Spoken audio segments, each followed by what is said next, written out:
Alright, here we are working on a Johnson Seahorse QD-10.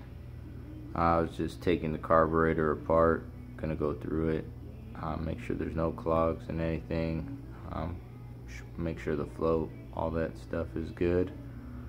Just gonna show you how to disassemble it. Obviously you gotta have to take the cowl off. There's gonna be a total of, I believe, 8 screws holding this together. You're gonna have 2 on this side, 2 on the top here, and you're gonna have 1 here and 1 here. It's gonna be right there. After you get the cover off, you get to this. I got most of the screws removed from here so I can show you. Normally you can remove just this bottom screw here, drop the lower bowl housing on here, so remove that screw. Be careful because there is a spring underneath there for the primer. Also, should have showed you before, this shaft here goes onto that needle there. Don't worry about knowing what the adjustment is right now, because we can adjust that after. Disconnect the fuel lines, one right there, and then comes out. Over here I'd already taken it apart, but take this out. I already went through and cleaned most of this stuff. These are the screws for the housing here. There are 2 shorter screws which go for 1 right there, and then if you can see it, obviously these you can take off, so I already unscrewed them. There's just a flathead screwdriver that holds that on there.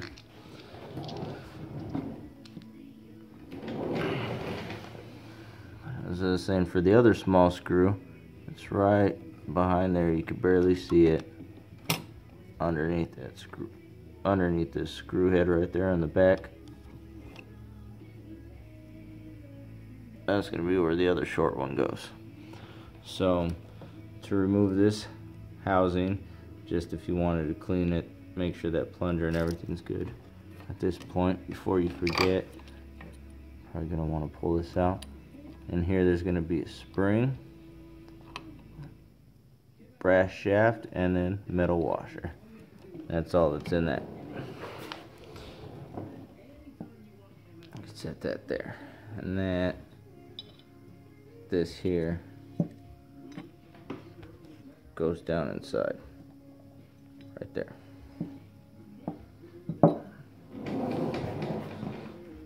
Back to here. I only put 1 screw in here to kind of hold it in there. Also, you're gonna want to, back over here, you're gonna have to, the handle's gonna come with this assembly here. I'm sure there's another way you could take off the cotter pin behind this one here. Probably pull this off, easier way, take it out, but that cotter pin was just a little bit harder for me to get to back there, so I chose to remove cotter pin and also a little pin, which is this one here, goes into the sleeve. So remove the cotter pin and the pin, and this will come out. I'm gonna remove the 1 screw I have on here. It's also held on by 1 nut on top. It's kind of nice. It actually holds the whole assembly in place here.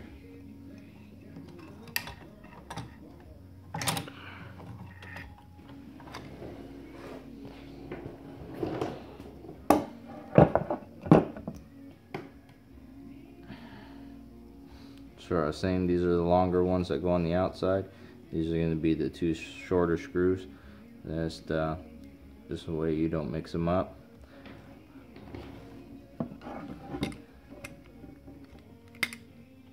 Inside this carburetor here is a jet. I was trying to clean it out. I was trying to get it out. I was kind of stripping it out, so just figured it was clean enough. Spray some carb cleaner and some compressed air through there, blow it out. This one here is going to be the pickup tube, picks up fuel. You can unscrew that. See, usually most of the things on this motor, you know, I have a couple wrenches under here, standard size. Majority of them work for it. On that one though, it was a little bit smaller, so I got a metric, I believe it was maybe 8mm, that was holding that one on there. Once you get this off, it's kind of nice because this will slide off of there now. Polish this up, just use some steel wool here, some real fine steel wool. I don't know exactly what grit it is. I got the bag. If you want to know, let me know. Just gives it a nice good shine to it, makes it look better. Only a portion of this sticks out, but regardless, if they ever pull the cover off, just want to make it look nice.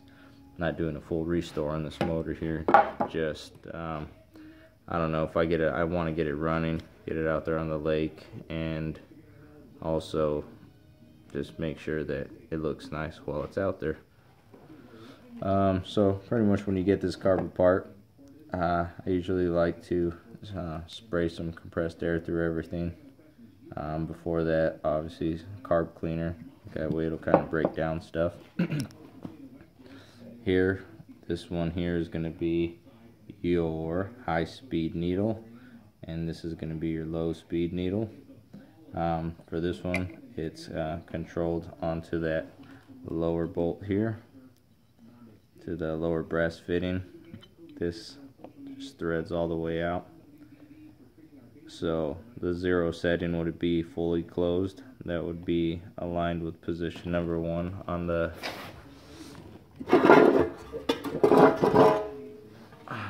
housing here. So high speed be at 1 or just a little bit before 1, fully closed. That way when you adjust it, you can adjust all the way to 6. Same thing with the low speed side, which is the middle one here. You adjust it same way, close it, adjust it to 1. That way when you open it, you're riching it up.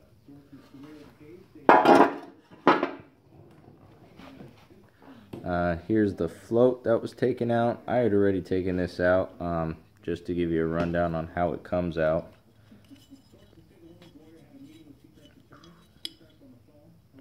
There's going to be, I'm sorry, keep turning this around, it's kind of hard to record and talk at the same time. There's this gasket in here that drops for the lower carb bowl. I've removed it, it's kind of loose in there, so I'm just going to get it out of there for now.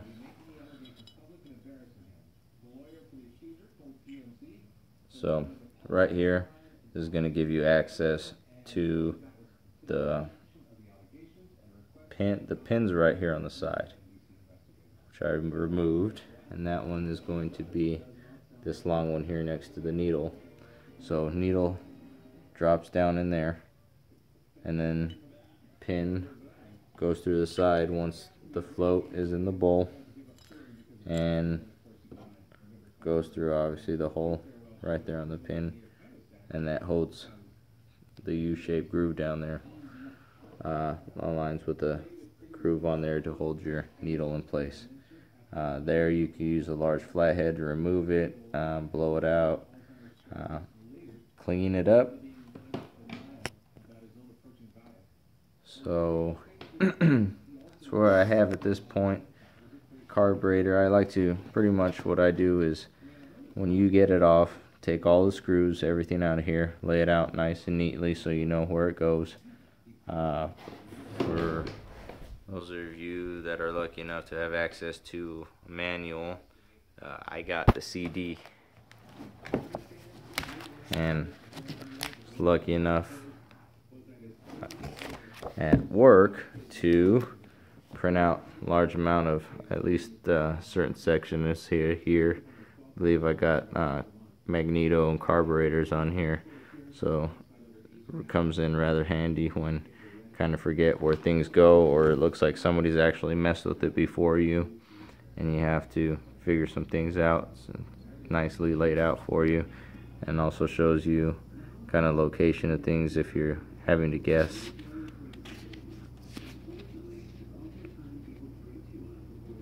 Those of you who just need a little bit of time to look at that possibly might help you out. Gives you a breakdown some of the stuff here. Float assembly.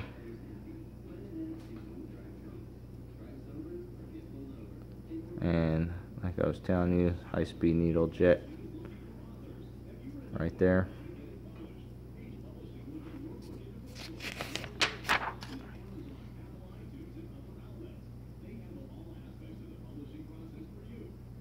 So anyways, once I get all the nuts and bolts out of here, I take some carburetor cleaner and spray it through every hole orifice that I see, and then just take a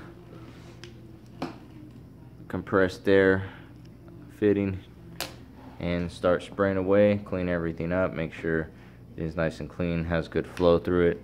I also take some of the steel wool here and I'll clean up the primer plunger. That way it's, you know, has a clean seal all the way down there. It won't hopefully leak fuel. That washer isn't too bad in there. I don't know if there's a replacement part for this piece right there. I know it's kind of probably pressed in there, sealed. Haven't really tried to get it out, so just kind of hoping for the best that it looks decent. So I'm gonna go with it and run it, see what happens. I'm also converting this one over to a fuel pump, so it's gonna be my first time doing that with one of these motors. I usually have the pressurized tanks, but I do not have a tank for it. They're getting pretty expensive, and I just don't really want to spend the money. It's easier to have one tank and use that for all my motors. What I did here was remove the lower bypass cover on this housing here, and I got a 1/8 by 1/8 inch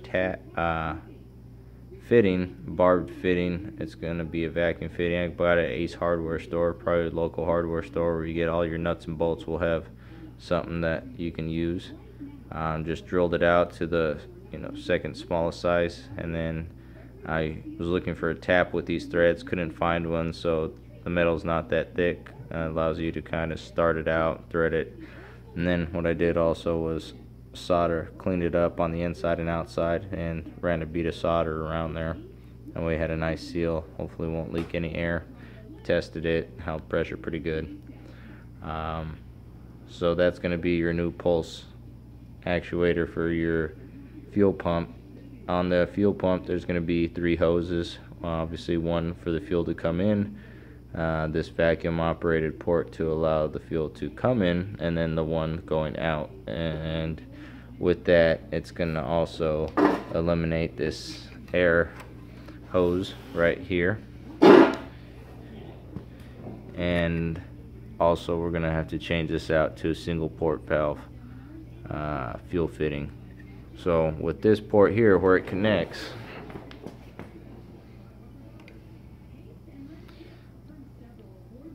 right there on this housing.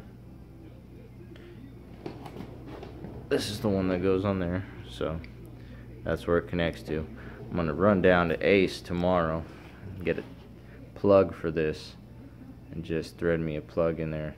That way that takes care of the air portion of that piece. After that, I'm gonna fire it up my tank and hopefully it works. I'll keep you guys posted. Any questions, let me know.